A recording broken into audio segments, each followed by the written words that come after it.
Hello, friends and neighbors. Bill Sorensen here again with yet another episode of my explanation videos. The last episode was a referenced Seinfeld episode, Del Boca Vista Goes North. Well, this episode is going to be about the Beatles song, It Ain't Easy, You Know It Don't Come Easy. It's actually a George Harrison song. A good friend of mine from the North District this time asked me about the local fund, the local expense fund, and what all that was, and also asked me why I was so adamant about the funding we get from from the North Carolina General Assembly, but more so our Stanley County Board of Commissioners. So, real quick history lesson. In North Carolina, education is mandated by the Constitution, first mentioned in 1868. That's a few years ago, so before my time. And it basically talks about an education. Then the last version, the version of the Constitution we live under now, the North Carolina Constitution, 1971. Now, the original Constitution spelled out the duties and obligations to fund public schools. Keep in mind, in 1868, we didn't have big cities like Charlotte or Raleigh. What we call big urban sprawl cities now would have been small villages at worst. And the vast majority of North Carolinians, they lived in farm areas, agricultural, rural farm areas. So funding a school back then was basically one building for a whole county, or maybe more, maybe two. And if you look back in time, you'll see we had one-room schoolhouses back in the 1800s were common all across the country. So the original intent was that. Constitution, the state constitution, basically says the state must provide a free and equal education. I use the word equitable, but to all citizens. So keep in mind, again, back in 1868, you didn't have 12 years of school. I don't know what it was back then, but I know back in the 40s and 50s, it was 8, then 11, and then finally 12. So it's a totally different world. So anyway, the Constitution commands the state to provide the education, which basically means pay for teachers, pay for books. And the counties were responsible entirely for capital. Capital is buildings, it's structures and equipment. Think about how it was then and how it is now, when we have so many people. Basically in Stanley County, we got over 63,000 folks. So one room school probably wouldn't cut it. So as time progressed, we built schools, we added schools. We had two systems in this county at one time. They merged, 20-something years ago. I'm not exactly sure. So that gets us to where we are now. Now, since 1971 version of the state constitution, countless statutes have addressed, North Carolina statute, that's law, have addressed school funding, both capital and the teachers, what I call the human assets. So the state does now fund some capital. There's a couple dozen different ways. Part of your state sales tax goes to a capital fund, and Stanley County gets a piece of that. We have a local county Safe Schools sales tax goes to our local fund. That's basically for security, that's equipment, that's facilities, that kind of thing. And what happened over time was our society got more complicated. We're not just teaching kids reading and writing, reading, writing, and arithmetic. That was the thing back in the 1800s, and it was a real big deal back then if you could read and write. So as things got more complicated, the state came out and says, you know what, the counties need to fund some of their local expenses as well. It's not set in the Constitution, it is set in statute. So here's what the local fund is.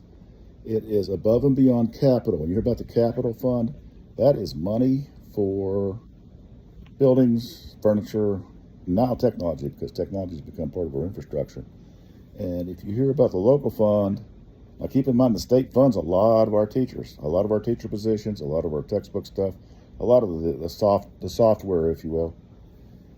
So anyway, the long story short, counties across North Carolina wanted to do better for their kids. So they started adding to this local fund to provide extra teachers for extra courses, to provide for career technology courses. Now, 1921, I think it was, Carl Perkins Act was federal legislation, mandated states have to provide a career tech They called it tech back then. They called it vocational, but career engineering or indoctrination type classes. So Carl Perkins is federal money. That still comes through, not nearly as much as it used to. So back to the whole thing here. What I want you to understand is the history kind of plays into what's going on now. Stanley County gets a two-tier budget to the schools. It gives a two-tier budget to the schools. There's a capital budget. It's for buildings, roofs, air conditioning, furniture, and stuff. It's basically the hardware, if you will. And we get a local fund from the county commissioners, and that's to fund our extra teachers, band and music programs. It also funds some of the other things you people might be interested in. A lot of that goes to athletics and teachers' assistants. So here's why I get upset at our county commission, and have been for a while, and here's why you should be upset with our county commission. The County Commission Association, I think that's the name of the group, they rank each individual county by how it funds the local school systems. Now keep in mind there's 115 school systems. Some counties still have a city system and a county system. We don't. So there's 115, so they're ranked by how much local money they can get, or they get from their county commissioners. And they're also ranked by the potential or the financial capacity of the local county to fund education. Stanley County is ranked 106 out of 115 in local per pupil funding. What that means to me is our county commissioners simply do not care to properly fund the education of our school system. So when you start talking that way, there's several of those fellers have been on that thing way too long, in my opinion. I believe in term limits. Some have been on there 16, 20 plus years. One of them actually said at one meeting, well, you know, we don't have to fund any of that. We don't have to fund any of that local fund stuff. And you know what? He was right. If you go back to the Constitution, the constitutional mandate, they don't. A ton of statutes say they're supposed to, but the Constitution says they don't. So I'm going to play devil's advocate with that particular commissioner who happens to be up for re-election this year, I believe. I'm not going to name names. But you can go to see who's up for election. And let's play their game. Let's eliminate local funding completely. What that means is we're going to give up about 12 to 24 teaching positions. Your favorite teacher may be gone. When we give up those teaching positions, we give up the programs. Your arts and music programs probably gone, everywhere at least gone in the middle schools. Guess what else we have to get rid of? Athletics. We can't afford that. You see, what the state provides us doesn't even come close. So another commissioner that hasn't been on the board that long made the recommendation, let's make the parents pay for the athletic equipment. Folks, that's a wonderful philosophy to have if all of your constituents are in the six-figure income bracket. In Stanley County, what that basically means is we don't want to spend any money on athletics at all, even though the statistics prove athletics keep kids in school. It's proven that the dropout rate will add astronomical. So let's play the game that we're going to talk about. We're going to do away with local funding. We're going to fire a bunch of teachers. We'll probably have to close a school or two. We may have to park a bus or two. You're going to give up your athletics. You're going to give up your arts programs.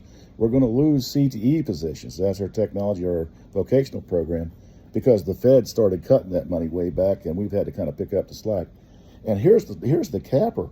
When things blow up and die, which they do tend to happen in schools that are 60 to 110 years old, we won't have the money to fix that stuff. We won't have that emergency money to fix that thing. Now, the capital money would theoretically cover that. But let's look at what happened with Hurricane Helene up in the mountains. The school was completely obliterated by the flooding, not the hurricane so much, but the flooding. The county commission was responsible for getting the money to fix and rebuild the schools, but those people still had to be paid. Teachers had to be paid, buses had to be rolled, things had to happen, all the software stuff, all the human stuff, if you will. They used that local fund to keep them out of trouble. So the local fund is basically also an emergency fund.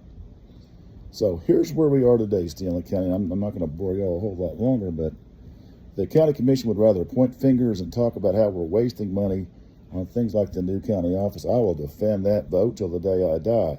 The county commission over the last 20 years put us in a position we had to get out of that building. We were spending money designated for the children, for teachers, for faculty, for support, to basically lease and they didn't take care of the facility. I don't know how many of you folks have ever rented a place. We've rented several. When you rent a place, they're responsible for the air conditioning unit going out. They're responsible for the appliances. They're responsible for the fumigation bills and the plumbing bill. That's not what they've been doing for 20-something years. So, and another thing about that whole county commission, why did a lease that started out $1 a year devolve into almost $90,000 a year?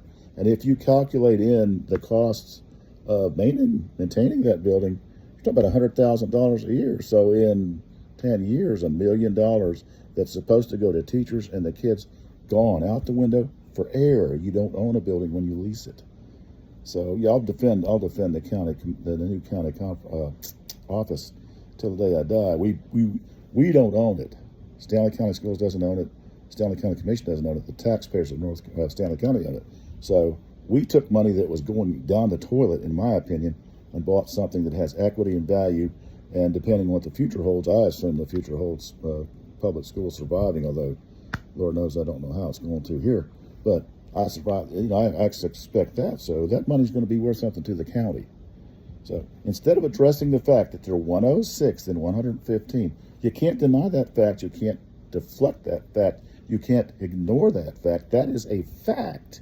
We are ranked in the basement. And on the track we're on right now, it's going to get worse. Eventually, maybe within 6-7 years, we will be ranked in the bottom of the entire state in local school funding when the County Commissioner Association says we should be in the mid-50s. Now, make no mistake about it. What we're talking about is property taxes going up. So we had a reevaluation. I talked about this in my last video. Everybody's property values went up, so our commissioners had decided, well, we're just not going to pay more property tax in Stanley County, so we're going to lower the tax rate to revenue neutral so we don't have to. Folks, it's the bottom line. It's not my school system. It's your school system, citizens of Stanley County. If you're happy with being in the basement for local funding, if you're happy with losing teaching positions and losing things that we really need and should have, then by all means support that. My position is not that we need to raise property taxes some huge amount. Just don't cut them so much. Allow a little bit of growth in the property tax rate so that we can afford to properly fund our schools. And at least, for Pete's sake, get us out of the bottom 100, 115 or so. Get us above 100, please.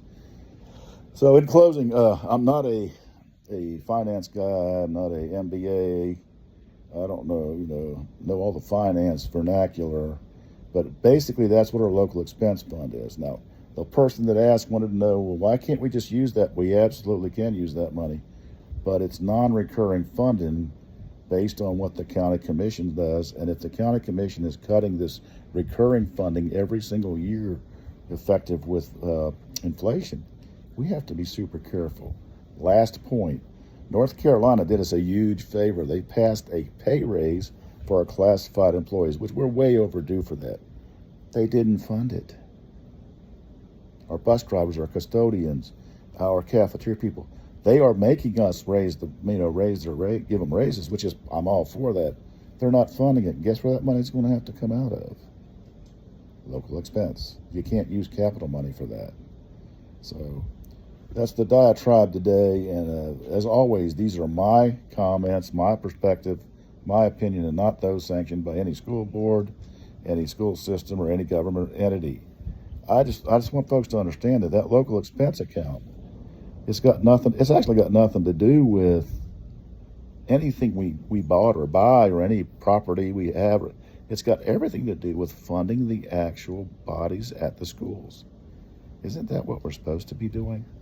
Thank you.